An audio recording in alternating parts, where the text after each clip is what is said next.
오늘 복된 주일 맞이하여 주 앞에 나와 신령과 진정으로 주 앞에 예배를 드리는 여러분 모두 위에 하나님의 놀라우신 풍성하신 축복이 임하기를 주의 이름으로 축원을 드립니다. 오늘 이 말씀을 중심으로 솔로몬의 신앙과 기도와 응답이라는 설교의 제목으로 함께 은혜를 나누고자 합니다. 솔로몬의 재판은 동서고금을 막론하고 수많은 재판관과 지혜를 바라는 기독교인 사이에 자주 회자되고 있는 사건 중에 하나입니다.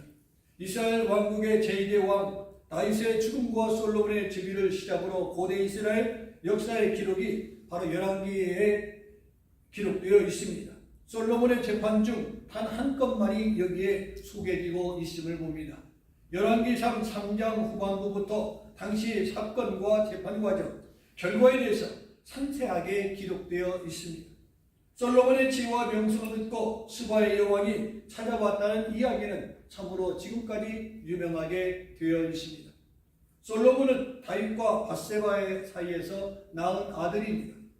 다윗에게는 여러 아들이 있어서 왕권 다툼이 치열했습니다만 우여곡절 끝에 솔로몬이 20세의 부왕 다윗의 줄이려 왕이 되었습니다. 그 당시 왕은 입법, 사법, 행정, 3권을 장악하고 있기 때문에 절대 권력을 행사하고 책임과 역할도 대단했던 것을 보게 되어집니다. 왕권 다툼으로 각을 세웠던 많은 왕자들이 있었습니다. 1000명의 아내가 있었으니 그 안에 낳은 아들이 얼마나 많이 있었겠습니까? 얼마나 많은 왕들 중에 왕자들이 그 왕자를 또 감싸는 세력이 있었겠습니까? 각을 세웠던 다른 왕자들을 어떻게 다룰 것인가가 솔로몬에게는 첫 번째 걱정이었습니다. 왕자마다 배우가 있고 참모가 있었기 때문에 그들을 다루고 수습하는 일은 결코 작은 일이 아니었습니다. 그래서 솔로몬은 숙청할 사람은 숙청하고 용서할 사람은 용서하고 안아야 될 사람은 안아주었습니다. 그러나 부왕 다윗처럼 능숙능란하게 정말 잘 마무리를 짓지는 못했지만 그래도 1단계 마무리를 지었습니다. 1단계 마무리를 짓고 보니까 그 다음에 걱정거리가 또 있습니다. 나라를 어떻게 다스려야 할 것인가 통치의 걱정과 염려가 앞섰던 것입니다. 이런 많은 투쟁을 통해서 왕이 되기는 되었지만 이 나라의 민족을 어떻게 이끌어가야 할 것인가 20살의 나이에 염려가 되었던 것입니다. 본문 7절을 보면 종은 작은 아이라 출입할 줄을 알지 못한다라고 있고 8절을 보면 그들은 큰 백성이라 수요가 많아서 셀 수도 없고 기록할 수도 없습니다 라고 했습니다. 그리고 9절을 보면 듣는 마음을 주에게 주사 주의 백성을 재판하여 선악을 분별할 수 있는 지혜를 나에게 주옵소서라고 하느님 앞에 간청합니다. 열왕기상의 기사는 솔로몬이 어린 나이에 왕이 된 직후에 있었던 사건 중에 내용들입니다. 왕이 된 직후에 솔로몬은 너무나도 나무랄 데 없는 훌륭한 왕이었습니다. 정말 솔로몬이 초심을 잃지 않고 평생을 했다면 그는 그 지역에 큰 잊지 못할 왕이 되었을 것입니다. 그러나 집권 후기에 들어서면서 나라가 강성해지고 권력이 비대해지고 북이 영화에 극에 달하기 시작하기 때부터 솔로몬은 타락하기 시작을 했던 것입니다. 결국 솔로몬은 시작보다 나쁘게 끝나고 말았습니다. 열왕기상 3장에 담겨진 솔로몬의 신앙과 그의 기도와 하나님의 응답을 살펴봅니다. 첫째, 솔로몬의 신앙입니다. 본문 3절에 보니 솔로몬이 여호와를 사랑하고 그의 아버지 다윗의 법도를 행하였다라고 했습니다. 이것은 솔로몬의 초기 신앙을 설명해 주고 있습니다. 솔로몬의 초기에는 비록 하나님을 사랑하고 아내는 우리 부모님의 아버님의 대를 이어서 가문을 일으키고 나라와 민족을 잘 세워야겠다라는 마음이 바로서 있었던 것입니다. 하나님을 사랑했다는 것은 그가 부왕 다윗에게 물려받은 신앙을 지켜나갔다는 것입니다. 신명기 6장 5절을 보면 이렇게 말씀합니다. 너는 마음을 다하고 뜻을 다하여 힘을 다하여 내 하나님 여호와를 사랑하라고 했습니다. 이것은 이스라엘 백성 전체에게 주신 하나님의 명령입니다. 그 명령을 따라 부왕 다윗도 하나님을 사랑했고 그 들을 이어서 나 솔로몬 왕도 하나님을 사랑했다는 증거 중에 하나인 것입니다. 우리 부모님이 섬겼던 하나님, 나도 하나님을 섬기며 내 자녀도 하나님을 최고로 섬기는 가문이 되겠습니다 라는 말과 같은 것입니다. 그러한 마음과 그러한 사랑으로 오늘 이 앞에 주 앞에 나와 신령과 진정으로 예배를 드리고 있는 줄로 믿습니다. 사랑은 구체적인 행동이 동반되어야 하는 것입니다. 요한복음 3장 16절에 보면 하나님이 세상을 이처럼 사랑하사 누구를 주셨어요? 독생자 예수 그리스도를 우리를 위하여 죽기까지 주셨습니다. 하나님은 사랑하는 사람을 위해서 위아들을 내어주셨습니다. 사랑하면 뭐가 달라집니까? 언어가 달라집니다. 비난이 칭찬으로 바뀌고 어투가 부드러워집니다. 가장 아름다운 단어를 사용합니다. 지금이야 컴퓨터가 있고 지금이야 프린터가 있어서 얼마든지 고쳐서 만들어내지만은 옛날에는 손편지와 연애편지를 썼습니다. 저도 경험이 있습니다. 쓰다가 잘못 쓰면은 어때요? 지울 수가 없어요. 처음부터 끝까지 다시 써야 돼요. 그러다 보면 연애편지를 쓰다가 보면은 옆에 뭐예요? 쓰레기가 얼마나 많은지 몰라요. 그리고 어떻게 하면 상대방에게 마음에 거슬리지 않는 좋은 말만 골라서 그야말로 연애 시대는 시인이요, 철학가요, 국문학자요 가장 좋은 언어를 골라서 하기 때문에 사랑하면 눈빛이 달라집니다. 도끼 서린 눈빛이 그윽하고 인자한 눈빛으로 바뀌게 되어집니다. 그래서 아가서에 나오는 솔로몬과 그의 연인 술라미가 이렇게 말합니다. 내 사랑 뭐라고 했어요? 내 사랑 비둘기야, 내 사랑 수선하야, 내 사랑 백합하야라며 노래를 했던 것입니다. 사랑은 상대를 높이고 칭찬하고 자랑합니다. 단점은 온데간데 없고 늘 장점만 보입니다. 사랑은 희생이 뒤따릅니다. 사랑은 다 죽어도 모자라 더 주고 싶은 마음이 사랑합니다. 사랑하면 주고 싶고 사랑하면 더 주고 싶은 마음인 것입니다. 하나님이 우리를 그렇게 사랑하셨습니다. 그리고 하나님은 우리를 그러한 사랑을 또한 요구하고 있다는 것을 여러분 기억하시기 바랍니다. 저희 부부는 1984년 12월 말에 만났습니다. 그리고 데이트를 하다가 저는 미국 가야 되니까 아주 신속하게 했습니다. 그 다음에 1월 달에 결혼 신청을 했습니다.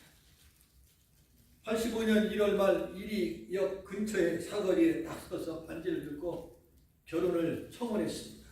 사랑하는 선주씨, 저와 결혼해 주십시오. 청혼했습니다. 가만히 앉아서 어든지 길거리 사거리에 서서 갑자기 저와 결혼해 주십시오. 그런데 대뜸 한다는 말이 저보다도 아버님이 허락을 해주셔야 결혼을 할 수가 있습니다. 그러면 제가 직접 아버님께 말씀을 하겠습니다. 그래서 전주 바다다방에서 장인 되실 부부와 장인 장모님과 저희 형님이 되시는 정동욱 장모님과 둘이 나와서 어머님은 미국에 계시니까요. 나가서 첫 만남이 있었습니다. 그래서 그 자리에서 제가 장인 어른에게 장모님께 청혼을 해가지고 허락을 받아서 2월 20일 날 약혼을 하고 그해 85년 10월 1일 국군의 날 결혼식을 하고 그 다음에 1986년 1월 10일 날 눈이 많이 내린 그날 골덴 바지에 오리털 장발을 입고 미국 형제 초청으로 미국에 왔습니다. 오늘 본문이 솔로몬이 그의 연인 술라미에게 내 사랑 비둘기야, 내 사랑 수선하야, 내 사랑 백합하야라고 노래했습니다. 이 감동적인 청혼에 안 넘어갈 여자가 어디에 있겠습니까? 아니에요 라고 거절할 처녀가 어디에 있겠습니까? 솔로몬과 그의 연인 술라미가 그랬습니다. 그리고 갑시와 선주가 그러했습니다. 사랑은 모든 것을 수용합니다. 모든 것을 덮어주고 모든 것을 순종합니다. 함께 나누고 기뻐합니다. 함께 견딥니다. 솔로몬이 하나님을 사랑했던 것처럼 우리도 주님을 사랑하고자 하는 뜨거운 마음과 열정이 되살아나기를 주의 이름으로 축원을 드립니다. 둘째로 솔로몬은 1000번제를 드렸습니다. 본문 4절을 보면 솔로몬이 그 단에 1000번제를 드렸다고 했습니다. 주경학자들은 1,000마리의 양을 드렸다고 해석한 사람도 있고 또 다른 사람은 1,000번제를 드렸다고 해석하는 사람도 있습니다. 솔로몬이 번제를 드린 기브온 예루살렘은 서북쪽 약 10km 떨어져 있는 고지대입니다. 1,000마리의 번제, 엄청난 규모의 제사를 드린 것입니다. 솔로몬이 통치를 시작하기 전 하나님 앞에 먼저 제사를 드리고 시작하게 된 것입니다. 하나님 이 나라 이 민족을 이끌어가기 위해서 나에게 지혜를 주세요라는 간절한 마음이 있었습니다. 선한 우리 아버지처럼 이 나라의 민족을 부강한 나라를 부강으로 이끌어가고 백성들이 편하게 살아갈 수 있는 왕이 역사에 남는 오늘 시대의 말로 표현한다면 역사에 남는 왕으로 나도 남기를 원하나이다. 번제란 제물을 하나님 앞에 불태워드리는 제사로서 온전히 헌신하겠다는 믿음에서부터 출발하는 것입니다. 이 번제 향에는 누가 생각납니까? 아브라함은 외아들 이삭을 모리아산에서 번제로 드렸습니다. 솔로몬의 번제는 왕도 나라도 백성도 다 하나님께 드린다는 신앙에서 이루어진 제사였습니다. 희생과 헌신 없이는 신앙이 성립되지 않습니다. 아브라함도 모리아산에서 이삭을 번제로 드리기 위해서 칼을 번쩍 들이는 순간 하나님의 음성이 들렸습니다. 뭐라고 들렸습니까? 내려치고 아들 이삭이 죽는 순간입니다. 칼을 듣는 순간 아브라함아 아브라함아 네가 내 아들인 독자도 내가 아끼지 아니하였으니 내가 이제야 네가 하나님을 경외하는 줄을 내가 아노라. 네 자식보다도 나를 더 사랑하는 것을 이제 내가 안다. 잘했다.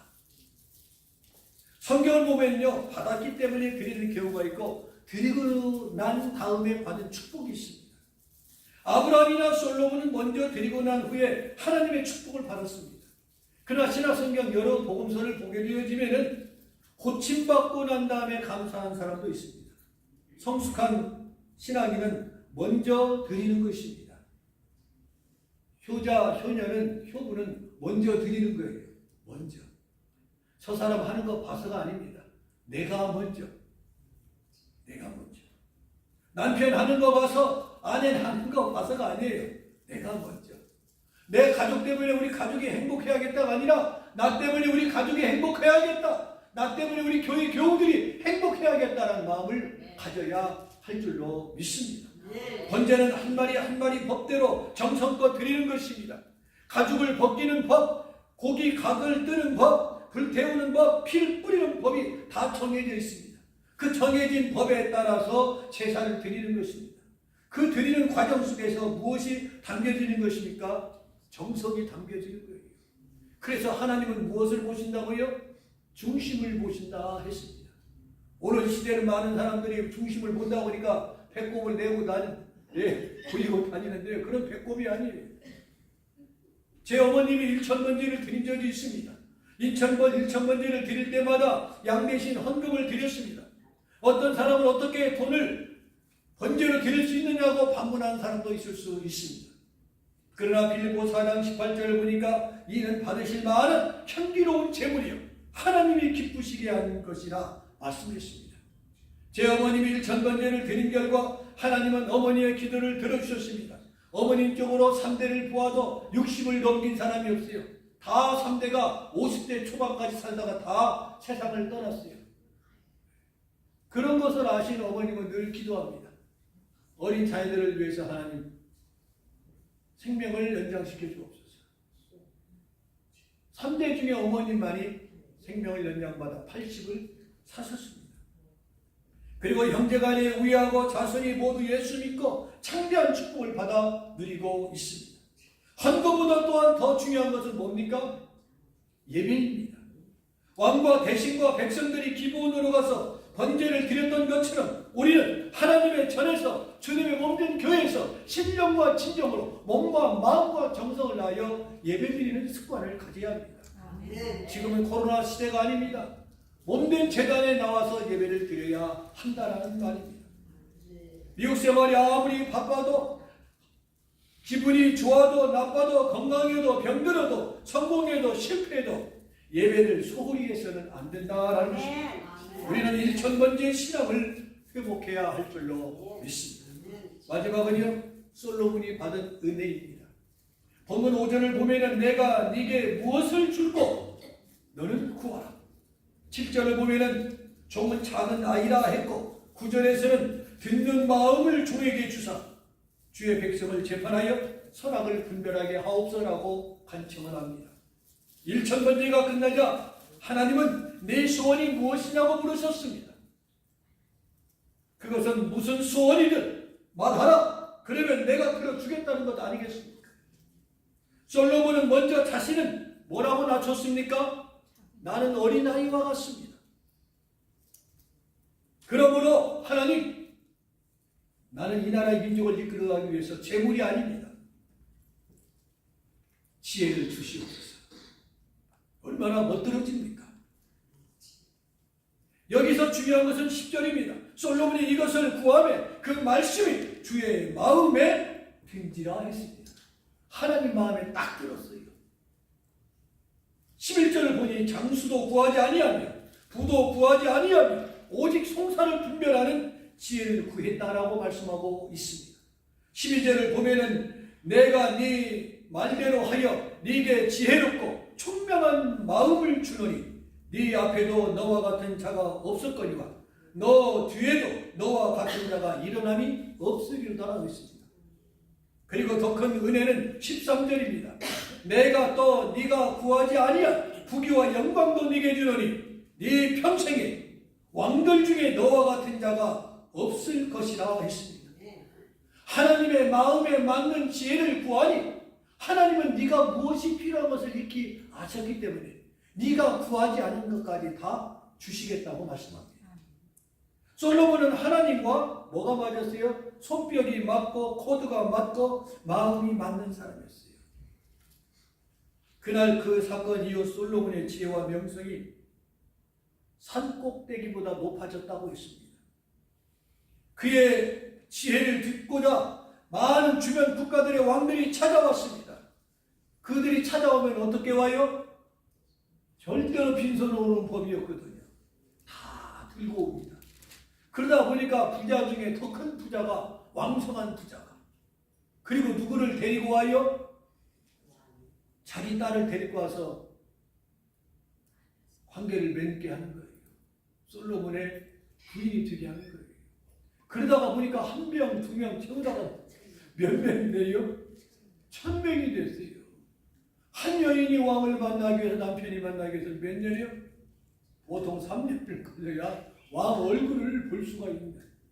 참 대단한 세상이 아니에요. 그 당시에는 그런 시대였습니다. 열왕기상 4장 22, 23절을 보면요. 솔로몬 왕국의 하루 음식 소비량입니다.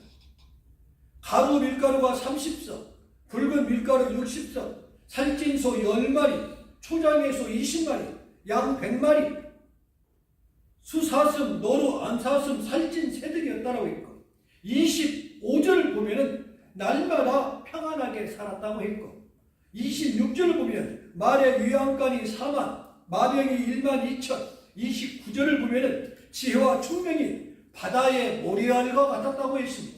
32절을 보면 잠언 3천만을 했고 노래는 5편을 작시했고 식물과 동물과 물고기 학의 전문가였다 했습니다. 그뿐입니까? 그는 왕궁과 성전을 20년간 건축하다 보니까 어떻게 됐어요? 건축가가 다 되었더라 했습니다. 만일 이 시간 하나님께서 우리에게 네 소원이 무엇이냐고 물으신다면 여러분은 무엇이라 대답을 하시겠습니까? 하나님 나 돈벼락 맞고 죽어도 좋으니까 돈을 좀 주시오.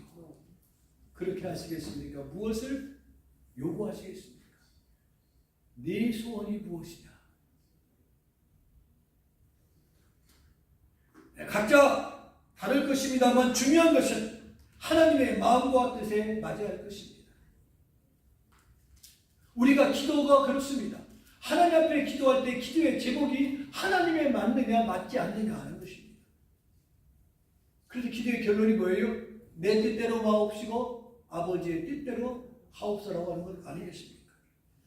무엇이나 다 구할 수 있습니다만 하나님의 마음에 맞는 것을 구해야 주신다는 것을 여러분 기억하십시오. 그리고 구하지 않은 것까지 주시는 하나님이신 것을 기억하시기 바랍니다. 왜요? 하나님은 나의 필요를 익히 아시고 계시기 때문에 그렇습니다. 주님의 뜻을 알게 해달라고 우리는 기도해야 할 필요성을 일깨워 줍니다. 이제 말씀을 마치겠습니다. 제2차 세계대전 당시 미국의 국방장관이었던 밀턴 베이커가 직접 목격했던 감동적인 이야기 하나를 여러분에게 소개하고 싶습니다.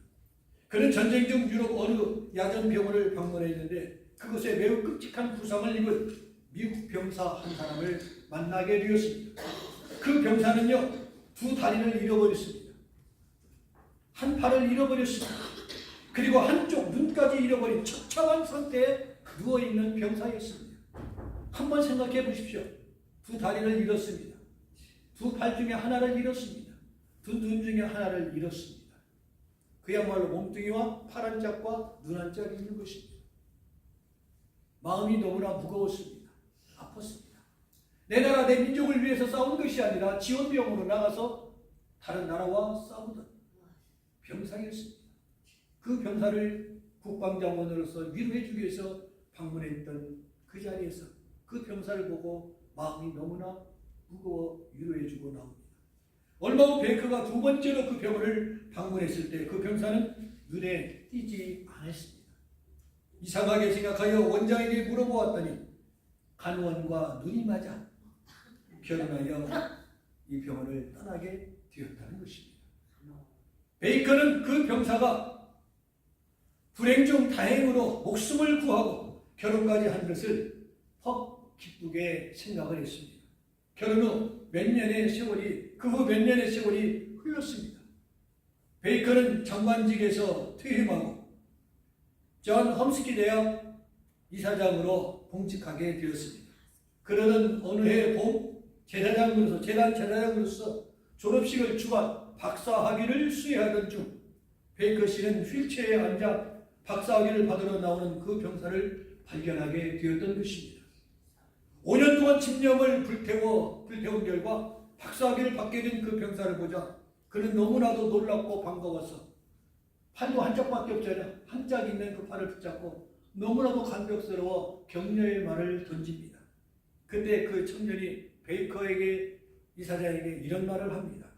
베이커 장관님, 퇴임하셨다는 것을 신문 지상을 통해서 보았습니다. 그러나 아직도 보람 있는 일이 많이 있습니다. 장관님, 이제는 퇴원했다 할지라도 이 학교, 우리 모교 이사장으로서 해야 할 일들이 많이 있습니다. 용기를 잃지 마시고 이 학교를 위해서 열심히 뛰어주시기를 부탁드립니다. 베이커 씨에게 이 상해 용상의 음성은 마치 하나님의 음성처럼 들렸다고 합니다. 오히려 더 힘을 내십시오라는 말을 내가 해야 하는데 그 병사가 두 다리도 잃고 팔 한 짝도 잃어버리고 눈 한 짝도 잃어버리고 좌절하지 않고 4년 5년 동안 공부해서